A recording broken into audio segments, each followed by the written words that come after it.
I want you all to meet the newest member of the What I'm Listening To channel. This is Josie. Say hi, Josie. No? Okay. You can go now. She's probably going to be making appearances throughout this video.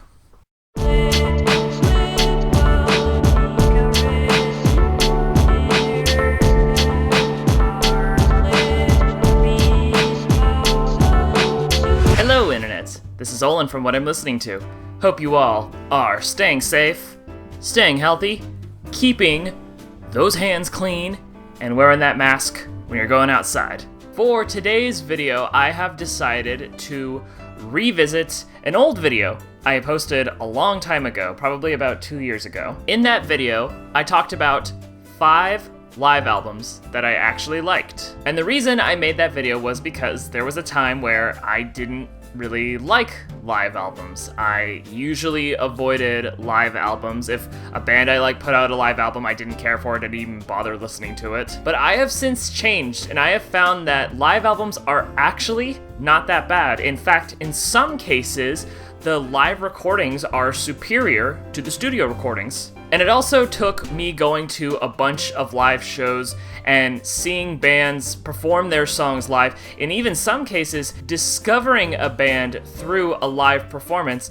loving how they sounded when they performed, and then being very disappointed by their studio recordings. So basically, I like live albums now, and I wanted to do a follow-up to that first live albums video, and instead of only doing 5 albums, I just went through my collection and picked out all the live albums I had, and I've decided to talk about them here. Some of these albums are new acquisitions, some of these are things I've had for a while but didn't make the cut for that first video, but now is the time to talk about them. So, with that being said, let's jump right into it. And the first album I want to talk about today, I have Mission to Burma's The Horrible Truth About Burma. My first introduction to Mission to Burma was through the book Our Band Could Be Your Life. In fact, a couple of these albums I have here are because of that book. It's probably my favorite book. It turned me on to tons and tons of great bands, some of which weren't even talked about in the book, but were related or associated acts with the bands profiled in the book. Basically, I just went down this huge rabbit hole of looking up hardcore punk, indie rock from the 80s and 90s, and just really consuming everything I could. For those of you who don't know, Mission to Burma was a punk band that formed in the late 70s and was active through the 80s, probably about 5 years through the 80s, ultimately disbanding, partly because they felt like they'd worn out their welcome, but also because of one of the band members' struggles with tinnitus. And the interesting thing about them was they were heavily influenced by a lot of avant-garde bands that were coming out of New York. So they took that influence and incorporated it with hardcore and created this weird experimental punk sound that was abrasive yet challenging. During their prime years, they released an amazing EP and an amazing studio album, but in retrospect, the band has said those first 2 records they put out didn't quite do justice to the sound that they were going for. When they performed live, they were loud, they were chaotic, not very well liked by the general public, but they were a whole different beast. And then along comes this album, which is technically a compilation, but it's all live recordings taken during their various shows on their farewell tour. But essentially, it does justice to what the band was going for in their music. So if you're a fan of avant-garde music, a fan of punk music, then this is definitely a record worth checking out. And again, I also recommend checking out those first 2 records. The first EP, the first album, they're amazing. And then this one is also great too. That's when I reach for my revolver. That's when it all gets blown away. That's when I reach for my revolver. The spirit fights to find its way. The next album I have for you today, I have Big Black's Pigpile. Yet another entry to the Our Band Could Be Your Life book. This band is probably my favorite band I discovered through the book. They are legendary in the punk community, And it's mostly to do with the fact that Steve Albini was the frontman, who later went on to form Shellac, who started producing tons and tons of famous records and just made a name for himself. But this was his starting point, and it had a lineup that consisted of 2 guitarists, a bassist, and a drum machine, something that wasn't really used in punk music.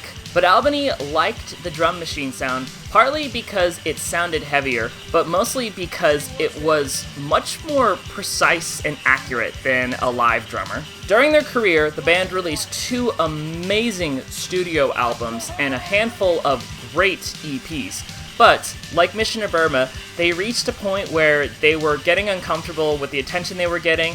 They felt like they'd really done everything they could, and one of the band members was even going to college. So they decided, we're gonna break up, and we're gonna do a farewell tour, and this is it. This is recordings taken from one of the shows of the farewell tour. And this set features a nice collection of songs from the band's early days all the way to the newest album that had come out, which was songs about fucking. And in some cases, some of these live recordings sound far superior to the studio versions. Case in point, Dead Billy sounds fantastic live, Steelworker sounds fantastic live, even the recording of Jordan, Minnesota is great. So, if you're a fan of industrial music and hardcore punk, you should definitely check out Big Black.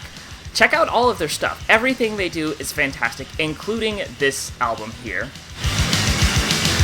Come on! Come on! Come on!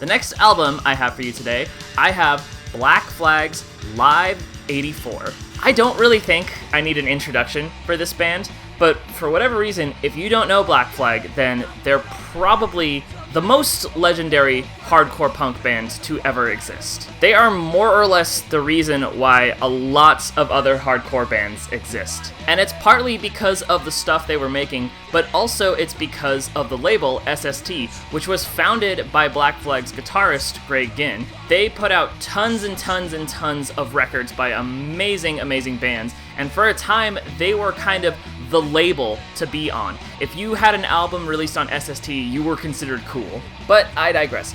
This live album was taken from a show in San Francisco in 1984. This album is a shining example of how amazing Kira Rossler is as a bassist in the band. She wasn't present during the My War sessions. At that time, the band was reduced to a trio, with Greg Ginn taking both guitar and bass duties. But she first appeared on their studio album Slip It In, which was released only months prior to this album coming out. While I think she proved herself on Slip It In, this album really cemented what she could do and what she could bring to the band. Her bass brings such depth to their already heavy music. Greg Ginn's atonal guitar playing is on point, Henry Rollins' vocals are insane, and like that Big Black album, this album features a nice set list of songs spanning their entire career, all the way from the Nervous Breakdown era, to the My War era, to the Damaged era, and the Slip It In era. The band definitely has some hit or miss albums in their discography, but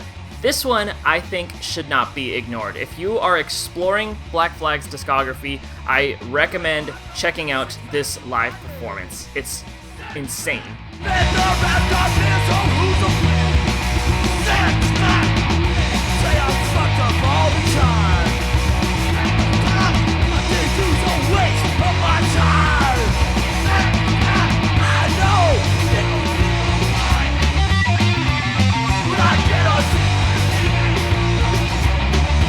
Okay, straying away from the Our Band Could Be Your Life bands, the next album I have for you today, I have Hawkwind's Space Ritual. Hawkwind, I believe, is the very first space rock band I ever discovered. Their album In Search of Space is probably my favorite release of theirs, but this album is definitely a close second. After I had discovered In Search of Space, I wanted to hear more by the band. So I looked up what was considered popular by them, and this album kept showing up. But what turned me off from it was the fact that it was a live album. Again, I wasn't a big fan of live records at that time. But years and years down the line, I was in a record store and I was just flipping through what they had, and they happened to be playing this record, and I was really, really digging it. And I immediately recognized it to be Hawkwind because they have such an iconic sound. I just didn't know what record it was. And once I saw that it was from this album, I was sold. I had to get a copy. This is one of the albums that proved to me that live albums are not that bad. One of the things that turned me off from live albums was I didn't like hearing crowds chanting and singing along and even the applause at the end. I just wanted to hear a clean recording of the music. And despite it being kind of a rough around the edges sound, these recordings were just as clean as a studio recording. And you really couldn't hear the audience in the recordings, which was an appealing thing to me. The stuff on here sounds exactly like a studio recording. Psychedelic, fast-paced, heavy, just out there. So if you are interested in space rock and need a starting point, this is definitely one to check out. It's an amazing, amazing recording. It sounds awesome, and it's legendary.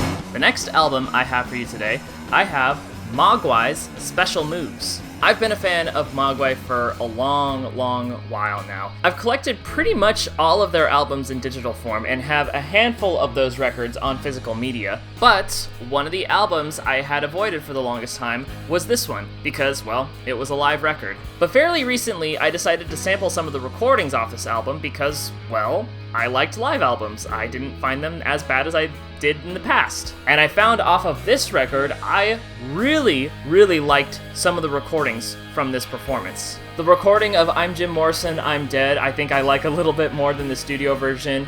Mogwai Fears Satan on here sounds incredible. It honestly far superior to the studio version. And Hunted by a Freak, which is probably my favorite Mogwai song ever, I go back and forth between liking the studio version and this version. That song was the reason why I bought this record. I listened to it over and over and over again, and I love how it sounded.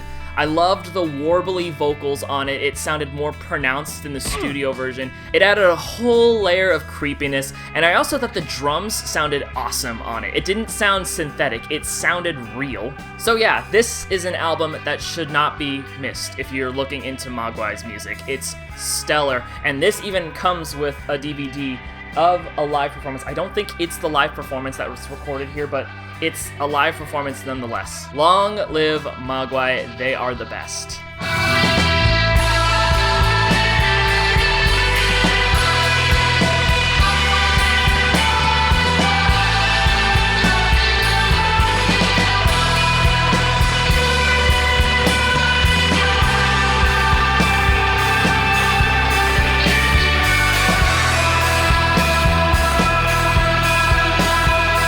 The next album I have for you today, I have Billy Bragg's Life's a Riot with Spy vs. Spy. This is Billy's very, very, very first album ever put out, and this particular edition is actually the 30th anniversary edition, which I'm actually only going to be talking about half of it. The first half of the album is the studio recordings taken from the 80s that were remastered and repurposed for this edition. The second half of the album is the entirety of the first album, but performed live during a show in 2013. And quite honestly, they both sound awesome. This was during the days when it was just Billy, just singing songs and playing guitar. And hearing the difference between those studio recordings and the current live recordings, they go so well together. And I don't think I have a favorite between the two. I like them both for the way they sound. But the live recording, I will say, I like that it's him and an electric guitar.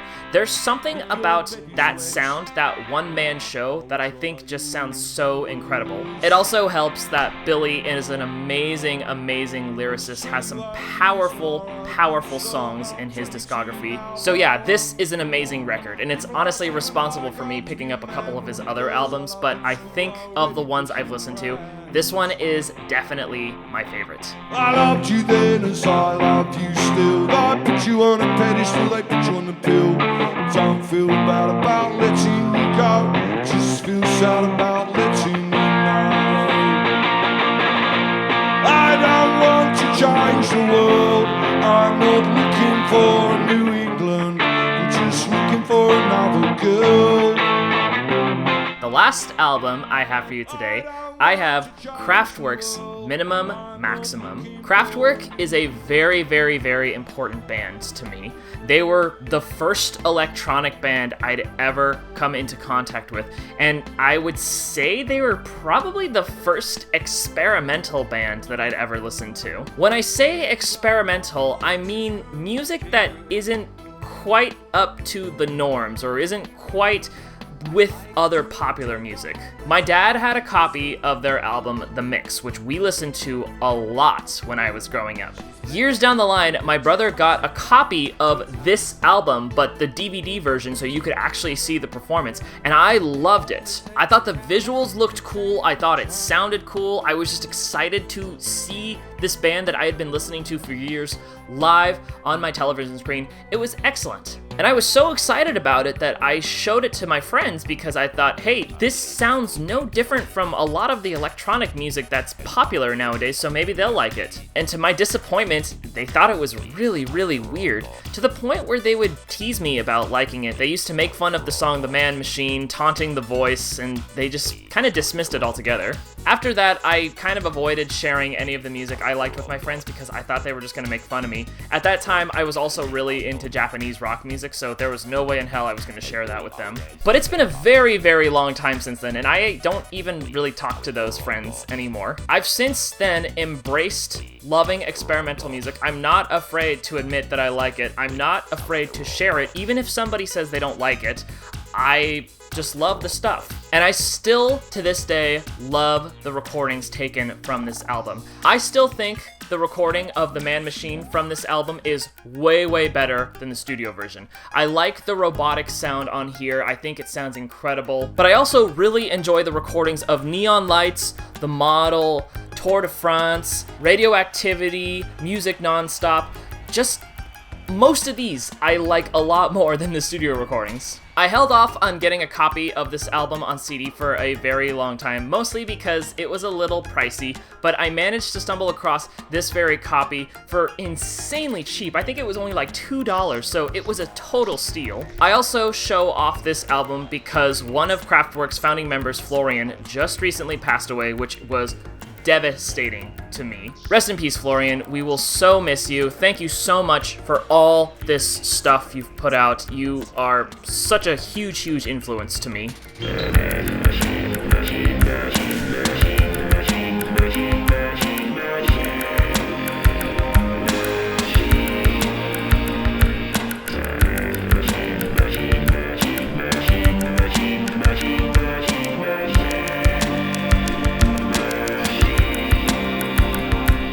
Alright, Internet, that does it for me.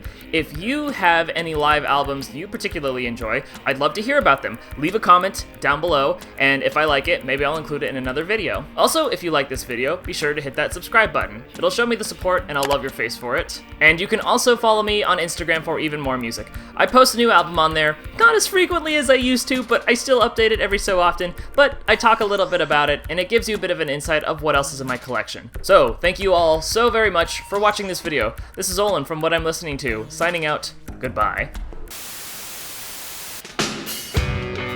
I remember praying.